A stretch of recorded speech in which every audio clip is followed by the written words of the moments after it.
Hello and welcome to Overcome a Mental Health Podcast, a place where you can share your mental health stories. I'm very excited for tonight's guest. I'm speaking with Jordan Turbyfill. Jordan is coming on to talk about some of his childhood experiences and how he was able to develop a mindset to overcome negative thoughts and turn everything into positive action through solid everyday routine. Jordan, why don't you just go ahead and get us started with your journey? Travis, appreciate you having me on. So one of the main things for me, uh, growing up as a kid, my mom was a meth addict and alcoholic, and I never really understood that portion of it until I got to the age of like 17, 18. And at that point, I really just kind of started to fall into her footsteps by trying to chase pleasure over chasing purpose. And in chasing pleasure, I would essentially drink myself into a coma and black out. The first time I drank alcohol, I blacked out. Second time, I blacked out. And it was always very tough. Had a lot of negative thinking. I really took the whole situation as poor me, poor me, poor me, and just continued to drink until I got arrested and essentially, got a DUI and thrown in jail. And sitting in jail is where I really kind of slowed down my thought process and just kind of like looked around the room and gathered myself, you know. From there, I pretty much started my change of realizing the only way to prevent myself from continuing to go down that path and even go further down that path was to completely cut out alcohol. So immediately when I got out of jail, I haven't drank since. I'll be 9 years sober, November 20. Every year has been a massive year of growth for me.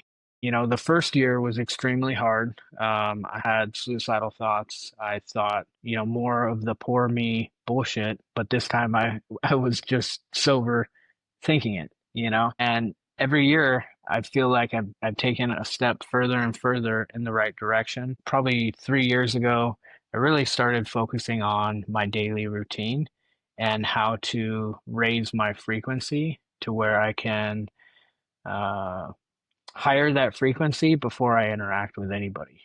And being able to do that, nobody wants to go to the gym every single day.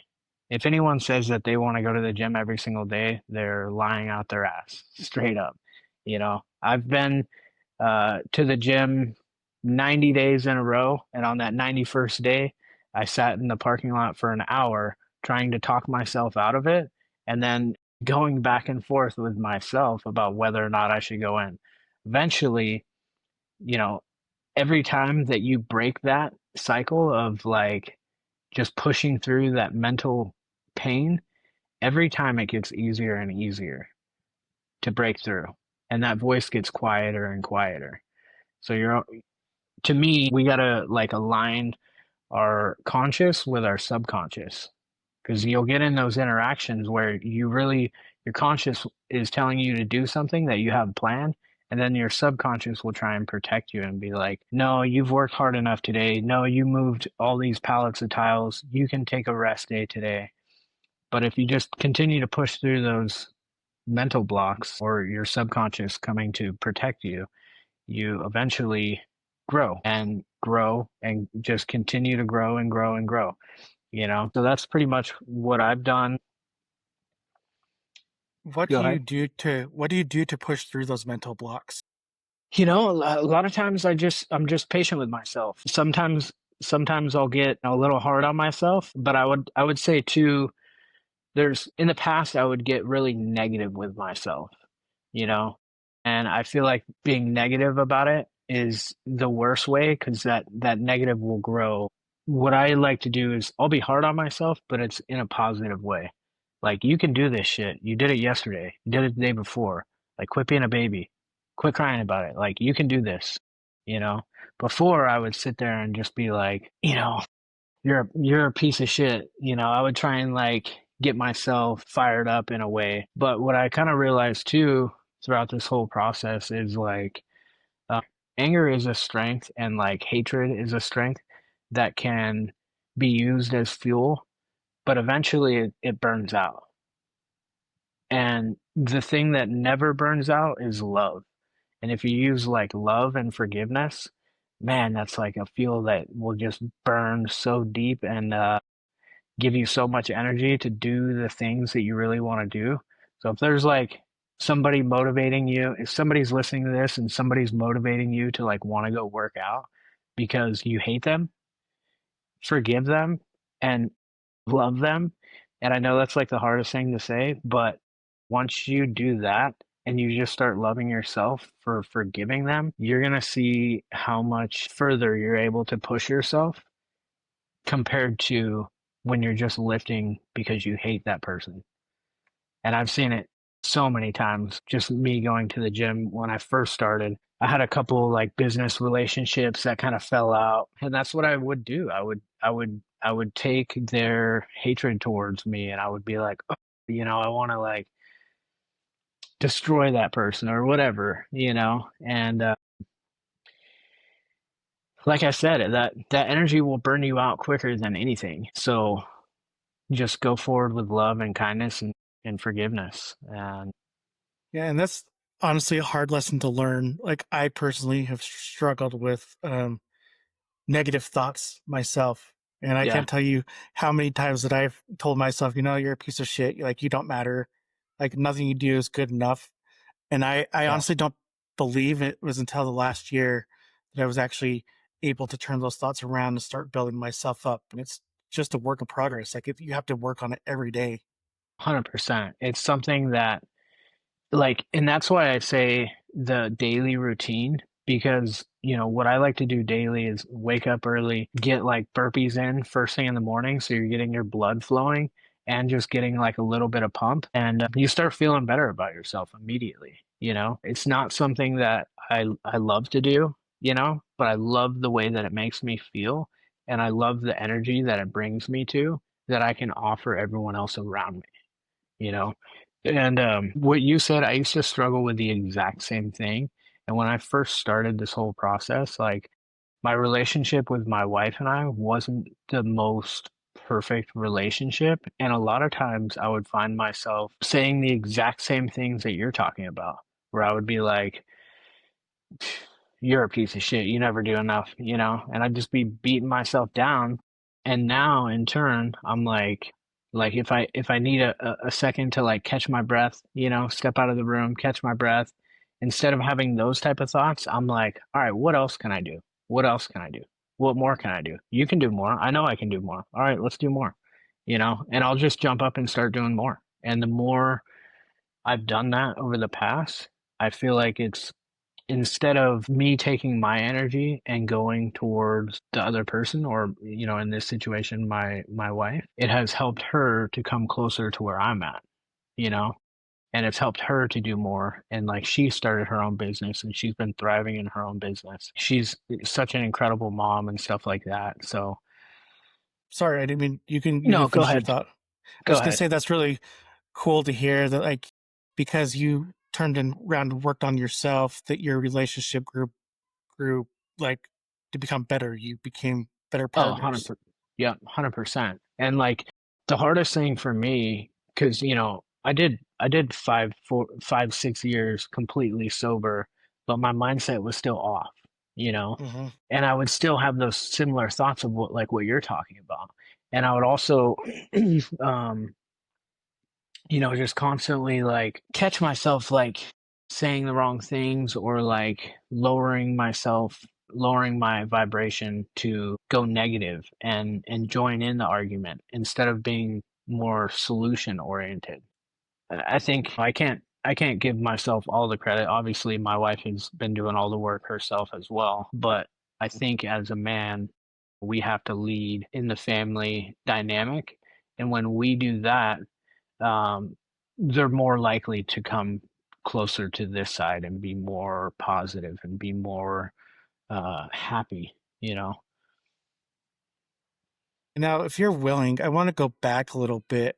If Yeah, you're willing to absolutely. take us back to your childhood, like with your mom being a meth addict, I'm sure it was a lot different than I would think. So what did the normal look like for you growing up? The normal for me was constantly getting evicted from apartments because my mom wouldn't pay the bills because she'd spend it on drugs and alcohol. It was, me and my four other siblings or three other siblings living in a tiny one-bedroom apartment with no furniture, and pretty much all of us having such a small amount of food in the house that if any one of us ate too much food, the rest of us would pretty much beat the crap out of the person who ate too much food. Um, I was walking to, probably like 2, 3 miles to school every day because we didn't have a vehicle or gas at the time or whatever the situation would be. Um, what else? I mean, So constantly just constant, my mom would come home 3 in the morning, cracked out of her mind, drunk as hell, beating the living crap out of all of us, bringing men home that would be abusive to her to the point to where, when I was 10 years old, I slashed my first tire, and that was a guy that had put his hands on my mom. Me and my two older brothers went and slashed all of his tires, and then went to his other house and like threw a brick through his window and slashed his other tires. And we just had a lot of anger and were filled with uh, evil because we didn't know any better, and it hurt us a lot, and we didn't know how to take that pain and channel it into something positive. yeah, it sounds like you just spent a lot of years like in survival mode, Yeah. trying to work your way through life. Yeah, 100%. And like, it all really hit me a lot my senior year of high school because, I hadn't seen my mom because my brother and I we used to fight like crazy. I don't know if the camera can see that, but I got a scar from like probably like here all the way down to here. Yeah, I can see it.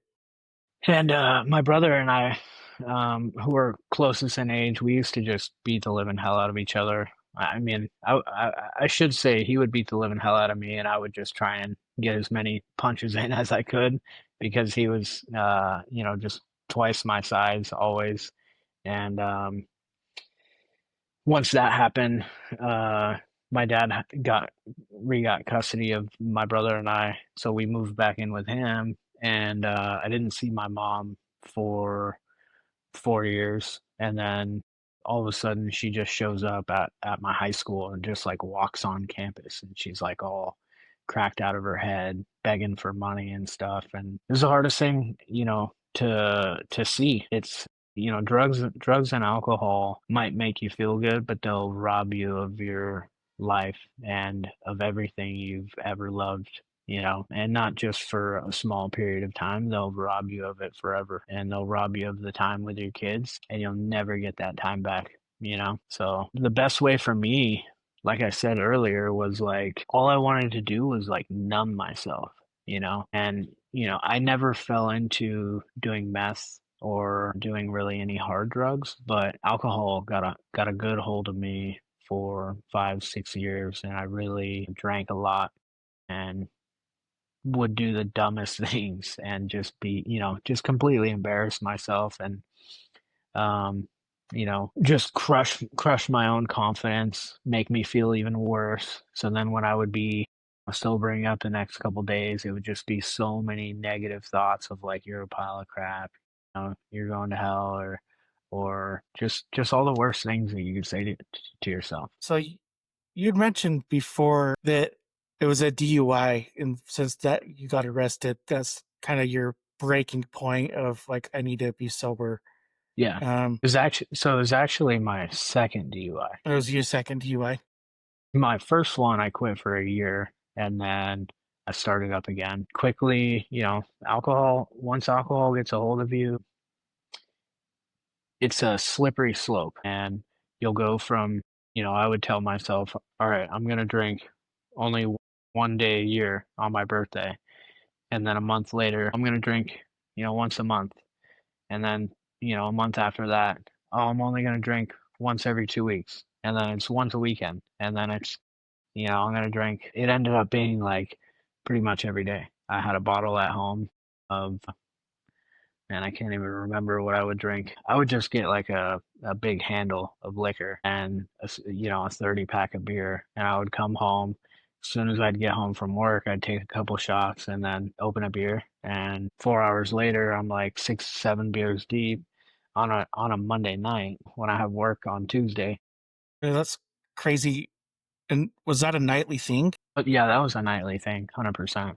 Then on the weekends, like Thursday, Friday, Saturday, it was 10 times worse. I would be 10 o'clock in the morning taking shots, shotgun and beers, sometimes shotgun and multiple beers in a row, and then just blacking out and just having people tell me what I did the next day and telling me all kinds of crazy stories. And it was like, man, this is terrible. And then eventually I got my second DUI, and I had to actually get sober before I was before my court hearing because, well, I didn't have to, but my attorney told me that it was in my best interest to try and lesser my jail time to get sober and show that I've been to meetings every day.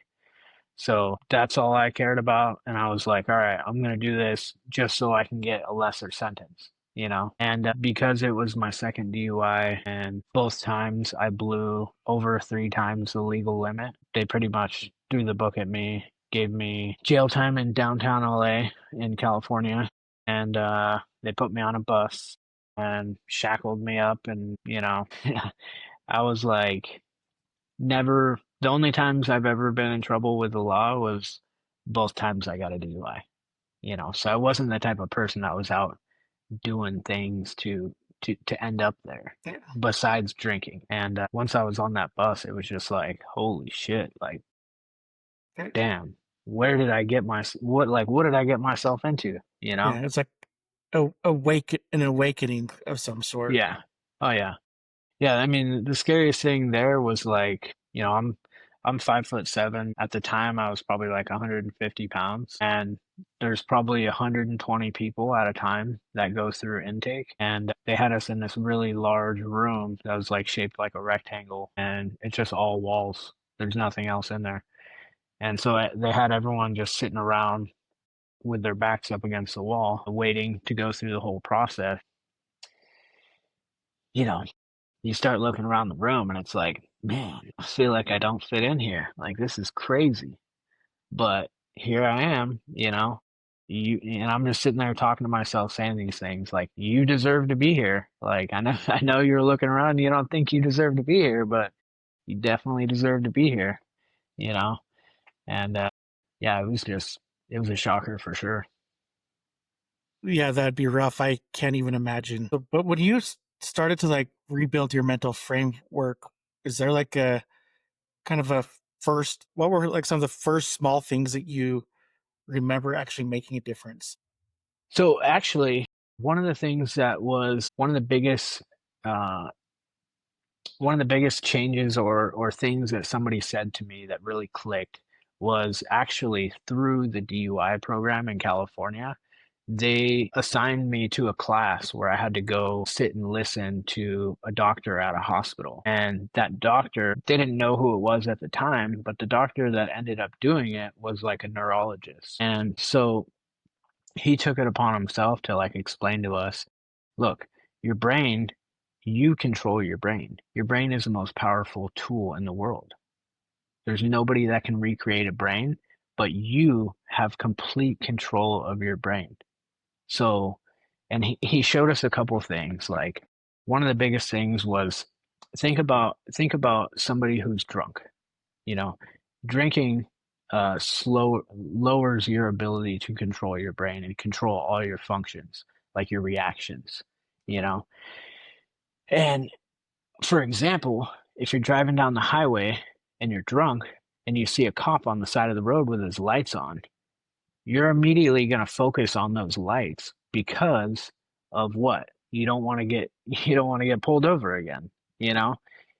And that's why you see so many cops get rear-ended on the highway is because whatever you focus on is what you're going to tend to veer towards. So if you want to be successful or you want to be positive, you got to focus on being successful and focus on being positive. And all the shit that's in your past, you got to just, it's okay to glance back, but just think like that's why the rear view mirror is small. Like just glance back at it. You don't need to sit there and focus on the rear view mirror. If you're driving, looking in the rear view mirror, you're going to get in a car accident. You're going to kill yourself. So like, when he kind of worded it like that, it was like, damn, that's a great way to put it. So I started to just really focus on what I could do every day and what I can control. And that's, there's going to be people that are, in life that are going to try and backstab you or take you down or all the worst things. You can sit there and try and focus on it and prevent it, but focusing on things like that is going to attract those type of people around you. You can focus on being the best version of yourself, and you're going to attract people that want the best version of themselves. And then you're just going to, vibe off each other and continue to grow. You know what I mean? It's So, kind of crazy, like how those vibrations really play a role into that type of situation too. 100%. Yeah, 100%. Yeah, because I can recall like people in high school, which was a long time ago for me now, but I can recall like being in a room full of people and be like, you know what, this kid just gives me like there's something off him. I don't want to be here anymore. Oh, yeah. Yeah, and it just makes you not want to do things and I'm a business owner now. And one of the things that I realized before I became a business owner was like, everything starts from the top and trickles down. So if you have an owner who's a drunk or somebody like that who's kind of being the anchor and pulling everyone else down, well, the whole business is going to go bottom up and sink. So to me, the best thing I feel like I can do for my guys is be that positive, hardworking, showing up every day. No job is like too big for me, and just have that mentality because if I'm that way, everyone's going to see that type of energy and they're going to reflect it. You know what I mean? So that's kind of how I operate my business as well. And I love the guys that I have working for me now, and they're all great family men that bust their ass to try and provide for their kids and try and be good parents and role models. That's a really cool style of leadership though, is Yeah, being willing to like get down there and actually do the same work that they're doing. Essentially, it builds trust in relationships. yeah, 100%. Yeah, it just builds. That's the other thing too, is like working like physical labor, doing it alongside somebody will bring you so much closer. Because when you get to those tired points and you start seeing everyone pushing through those tired points, it's like, damn, all right, we're like family now. You know what I mean? So I love that part of doing, hardwood and top. So, there's somebody like that's listening, that's kind of the headspace of, just surviving, just going through the motions. What's one thing they could do today to start shifting into living more positively? I would say the first thing I would do, like say for instance, if I was talking to myself 10 years ago, the first thing I would do is say, do 100 burpees straight and tell me how you feel. Tell me how much more pride you have in who you are. And then just make it a routine. Make it a daily routine and don't push it off to the end of the day. Do it in the very beginning and start every day by adding positive things that you do every morning to stack wins. You know what I mean? And if you wake up, you make your bed. Say you wake up at 5 a.m. at your alarm clock. There's one win. You make your bed. There's two. You read your book or your Bible or whatever it may be. Read something for yourself. There's three. You do your burpees. There's four. Take your shower and you get clean and presentable. Get dressed nice. There's five. And then you go out and interact with people and tell me how much more attention you get because of you're going to be drawing people towards you instead of bringing that negative energy, which negative energy is going to repel anyone who has positive energy.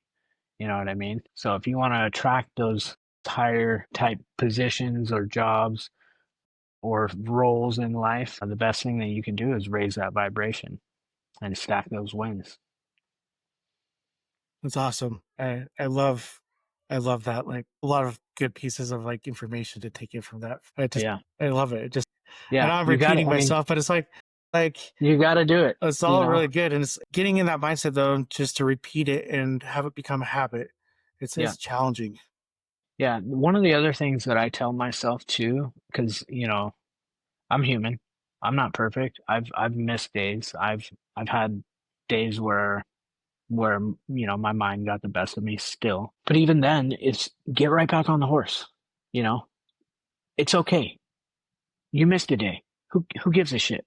Get right back on the horse and keep going. Because if not, you're gonna fall way back into that person that you used to be that you hate. You know. So the best thing that we can do when we falter and we have that day where we miss, just get right back on the horse. Forgive yourself, love yourself, get right back on the horse and keep riding. And I think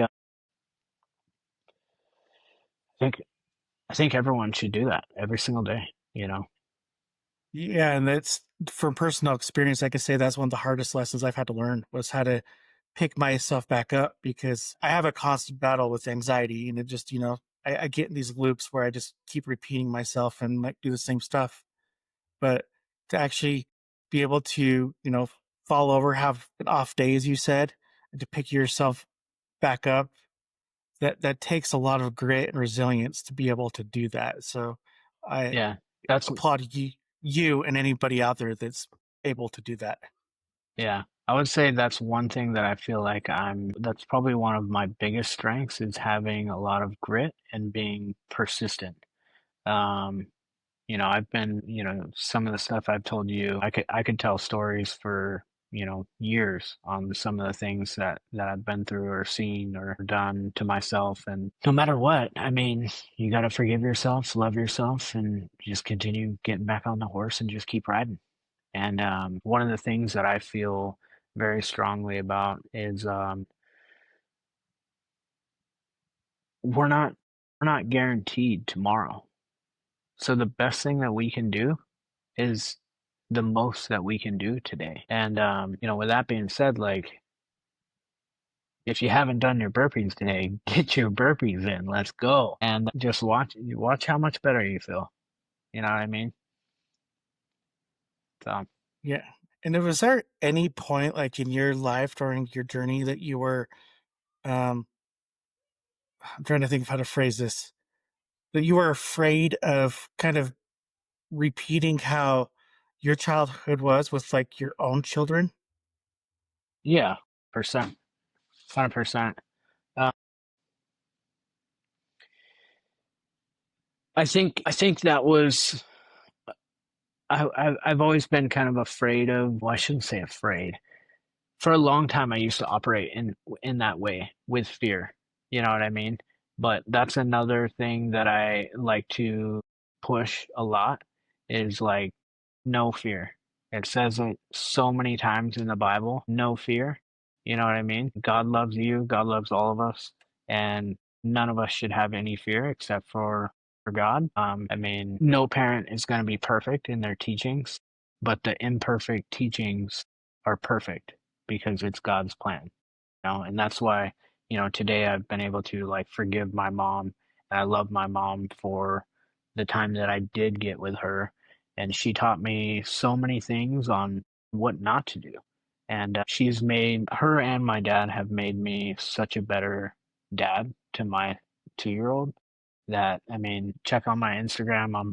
I'm always posting videos working out with him and, doing push-ups with him on my back and stuff like that and just trying to instill in him that hard work ethic and that, positive mindset. And yeah, I mean, he's the laughiest, giggliest, tough little dude I've ever met. So, it's such a blessing. That's awesome. And too, like that age is a fun age, and But you yeah. can tell that they're. I mean, even before the personalities are starting to like develop, but you can when they start Yeah. speaking and doing all that stuff, you can. a lot comes out. Yeah. He's like really trying to speak when my wife and I will like ask him a question or something like that. He'll go just like all gibberish, but it's the funniest thing because you can tell he's like he's trying to have a conversation with you, you know? It's so cute. But And yeah, I and mean, kids are the biggest blessing that we could have. And the you know, if they the other thing too is like they repeat everything, you know? hmm That's why I started to repeat what my mom taught me was because that's all I knew. That's all I grew up watching and seeing every single day. But we can always break those family traditions and make our own by going through the pain of doing the work internally on ourselves every single day. what does your relationship with your parents look like now? I talk to my dad every single day. He's like one of my best friends. And I mean, he's grown a lot since we were kids. He obviously went through a lot with my mom as well. And, obviously he knew everything, whereas us kids didn't really have a full understanding of like what was going on. So he had a couple years where he lost everything, but then he, eventually got us back. And, he's probably one of the hardest working people I've ever met in my entire life. He's like that 4 a.m. guy since I could ever remember. Never misses a day, even on Sundays. And my mom, I've written her a few times and I talked to her on the phone. She's in prison now in California for manslaughter or murder. And you know, it's a tough pill to swallow, but at the end of the day, I had to kind of break that relationship and just leave it to letters because she was essentially just begging for money and kind of throwing off my vibration every day by calling me nonstop. And as painful as it is, I owe uh, the best version of me for my family that I started, and that's what I choose to do. And Well, that's I love my mom, I forgive my mom, but at the end of the day, she's still struggling with addiction and even in prison because they still get whatever they can to get themselves high in prison. And um, that's rough, man. Like, yeah, sorry to hear that, and but it's like one of those things that I can understand that you have to do what you have to do because you can't have like the negativity affect you. yeah, 100%. And like some people, I tried to be big and strong and those type of things, but when somebody's calling you nonstop and the only thing that they want is money, and you can tell that they don't care about you and they don't care about your family that you started, you know it's kind of like yeah, it doesn't matter if it's your mom, your dad, your kids, your wife. It doesn't matter who it is. Somebody's treating you that way. You have to be able to recognize it and do what's best for you and the people closest to you. The people closest to me is my family that I started, and they definitely bring me lots of joy and happiness every day, and I owe that to them to return the favor and refill their cups of happiness and joy as much as I possibly can. I love that. It's like the family in general. Like it's kind of on the same page as you. They give me like they're my motivation a lot of times to wake up in the morning and do what I do and Oh continue yeah. to do what I do. Oh, 100%. Yeah. Yeah, my family is definitely my why. And yeah, we're so blessed today, we're so blessed with today with the ability to have this conversation, to try and build our own, to try and seek any and every opportunity that we possibly can to become whatever version of ourselves that we envision. You know what I mean? God is so great and we are so blessed. It's unbelievable. I 100% agree with you, man. Like I just have like a few kind of last questions here because you've answered most. Even though I feel like I could talk to you for hours, But yeah, 100%. we've talked about multiple things. I'm like, oh, I could go like so many different directions here. So, Jordan, what beliefs did you have to unlearn to finally move forward with your life? That's a great question. I feel like I've had to unlearn a lot of things, but it's hard to really pinpoint. I would say one of the biggest things is probably just I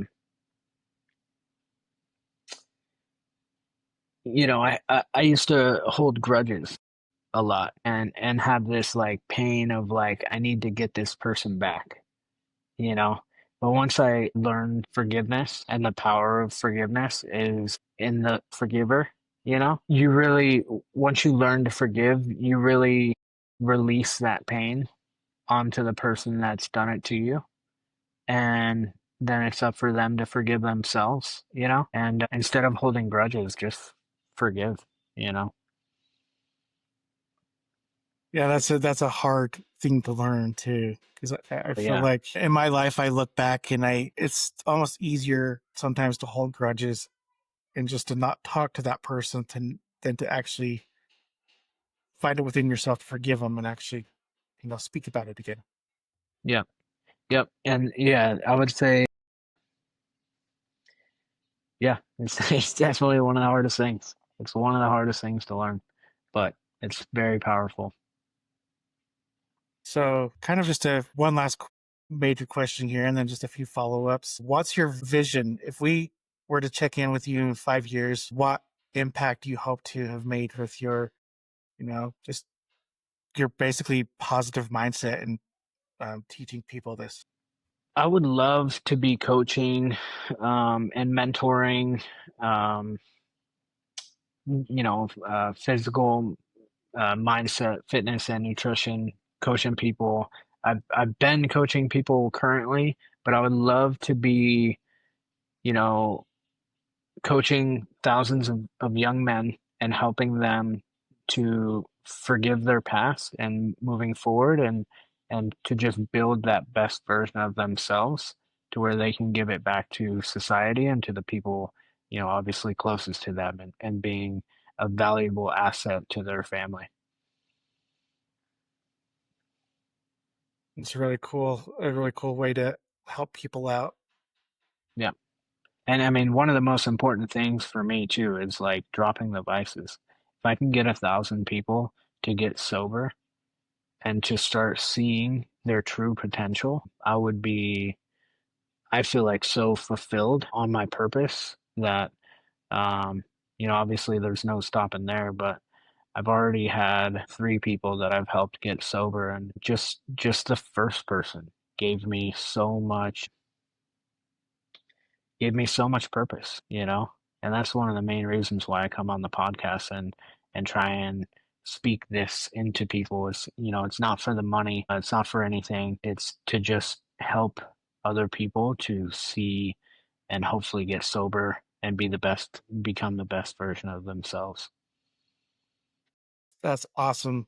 And and it's you're the reason, like stories like yours, what you bring to the table and offer my listeners. It's the reason why I keep doing this. Awesome, man. So this is a kind of a generalized question, and I ask it on every podcast. I like to hear the different responses I get. What do you think is the biggest stigma in relationship to mental health? Hmm. Biggest stigma. I feel like most people, hmm, most people lack action. You know, there's so much knowledge out there and so many people who are looking for help. They put their action into research instead of action into internally, instead of doing the work for themselves. But really, it's so simple to elevate your frequency and better your life. Takes time, but like we're not promised tomorrow. So if you get started today and you start putting in that action internally, you're going to see more beautiful tomorrow. You know what I mean? I love that because you can sit and read self help books every day, all day, and you're in your mind you're thinking this could work, but until you actually take a step out and trust to do yourself to do the work, that's when you're going to see the full change. 100%. Yeah. That's Yep. awesome. Yeah, and like every day when you're stacking those wins, it's only going to build more confidence for you to be able to stack more wins tomorrow, you know? And every day that passes of stacking wins internally that you chose to do, you know what I mean? It's going to build massive amounts of confidence internally. So Percent that's what I always push my clients to do. That's what I'm pushing y'all to do. awesome. And the is there? Let's see. No, thinking back, I'm getting my questions like, or I do it in a specific order. Getting tongue tied here. Where can people find you? Quickest way to find me is on Instagram. My handle on Instagram is contract.flooring. And you'll see on there, I'm always posting videos of the work that we do with the flooring. Also, a lot of the stuff that the family stuff, working out. I'll post videos of the workouts. But if you message me on there, let me know you're from the podcast or you heard this podcast, and I'd love to work with you and help you grow. And last thing, is there anything that we have not discussed that you would like to bring up?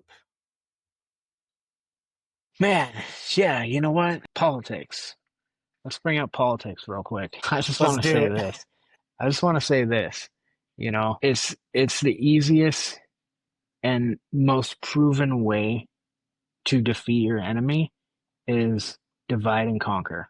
Okay? So we all got to look past the division. We all got to look past the parties. We all got to come together. We all got to look internally on ourselves and build ourselves so that we can all be a better part of society for each other. Very well said. Very well said. Awesome. There's a lot of division right now. Yeah, it's division and distraction too, you know. Mm-hmm. Don't get too caught up in things that are out of our control. We can't get too caught up in things that are out of our control. Awesome. Control the controllables is what I always tell myself, you know. That's one thing I've had to learn. Control But everything yeah, you can. The rest of it yeah, just throw out the window. yep. Awesome. Well, Jordan, thank you so much for being on the show. I really appreciate your story and what you're doing to help people out. Like I said before, stories like yours that keep me going. Awesome, man. Appreciate you having me on the podcast. Thank you to all that are listening. Best thing you can do is subscribe, follow, share, do whatever it is that you do to get the name of this podcast out there. Thanks again for listening. Until next time.